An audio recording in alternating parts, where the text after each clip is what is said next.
Alors, on y va maintenant pour animer plusieurs éléments, et pourquoi pas avec un délai entre ces éléments, ça pourrait être sympa. Donc on commence, on va enlever déjà tout ce qu'il y a ici, histoire de faire de la place. Hop, et hop.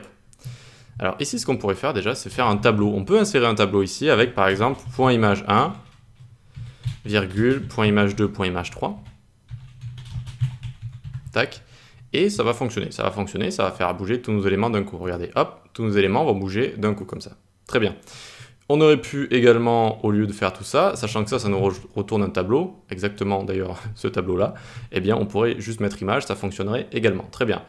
Super, ça fonctionne, mais ça ne met pas de décalage entre les éléments, ça ne met pas de décalage. Ce qu'on pourrait faire également, c'est ça. Point image 1, tac, hop, hop, et ici on va mettre image 2. Ok, donc les deux vont se décaler. Voyons voir si ça fonctionne déjà. Les deux fonctionnent. Super, la pomme et le chien. On pourrait mettre en fait un délai entre les deux. Comment on fait? On vient ici, delay, ou delay en anglais.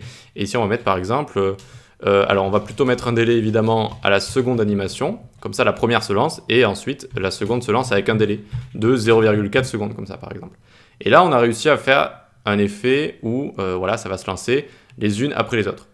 C'est pas mal, mais on a une méthode qui existe et qui est beaucoup plus efficace que ça, parce que ça, bon, ça fonctionne, mais imaginez, vous avez 10 images déjà, hop, vous arrivez à un code qui commence à être très long, d'accord?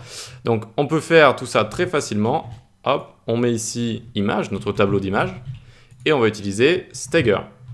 Donc, on vient ici, utiliser stagger ici, et on va mettre 0,1. Qu'est-ce que ça veut dire?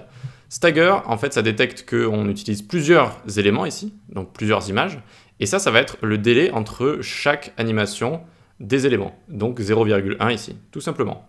Et attention, regardez, hop, on a bien les éléments qui s'animent les uns à la suite des autres, hop, avec le stagger. Stagger, ça veut dire voilà, le temps d'attente entre les animations d'éléments.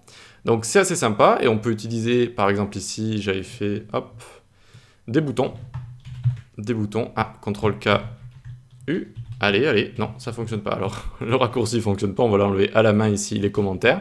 Donc, on a tous nos boutons ici. Ouais, super, bah écoutez, on peut copier ça, tac. On va prendre ici tous nos boutons, donc pour ce faire, const, on va mettre btn avec un S. On n'oublie pas que c'est un carry selector all, et on prend ici tous les points btn ici. Hop, hop, et voyons voir ce qui va se passer. On enlève ça ici, et là, on a tous les boutons qui sont ici. Et regardez, hop, ça fait une sorte de cascade, comme ça, une sorte d'effet, qui peut être assez sympa, mais on pourrait faire également un effet d'apparition. Au lieu de le décaler comme ça avec tout, on va faire from, ça va d'un endroit jusqu'au milieu. Et on va également faire from avec une opacity, from opacity 0, et sachant que de base, un élément que vous créez en HTML, il va apparaître sur votre page, donc il est en opacité 1. Donc ça va passer de opacité 0 à opacité 1, comme ça. Très bien. Et donc from ici, on va mettre moins, alors hop, moins 150 comme ça, moins 150. Sachant que si vous faites moins 150, vous pouvez l'écrire comme ça également si vous voulez. Ça comprend que c'est des pixels. Attention, hop, vous voyez qu'on a une apparition assez sympathique de nos éléments en gérant deux propriétés, donc à la fois le X et à la fois l'opacité comme ça. Et donc ça donne un truc assez sympa.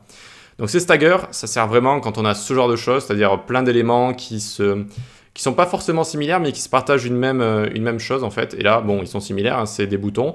On peut faire ça avec une barre de navigation, on peut faire ça avec des éléments d'une page d'accueil, avec des éléments de tout et n'importe quoi en fait qu'on a envie de faire apparaître comme ça à la suite. Et même si des éléments n'ont rien à voir du tout, même si en général on l'utilise sur des éléments qui ont à voir, on peut créer notre propre tableau, par exemple comme const custom tableau est égal, tac. Et là, ben, on va y mettre tous les éléments qu'on va sélectionner au-dessus. Par exemple, image 1, bouton 1, formulaire 1, enfin tout ce qu'on a envie d'animer, quoi. On le met dans le tableau, et ensuite au tableau, on n'a plus qu'à le renseigner ici, et c'est bon, tous les éléments vont s'animer à la suite. Donc voilà pour Stagger et comment animer plusieurs éléments avec un décalage entre les éléments. Allez, on continue.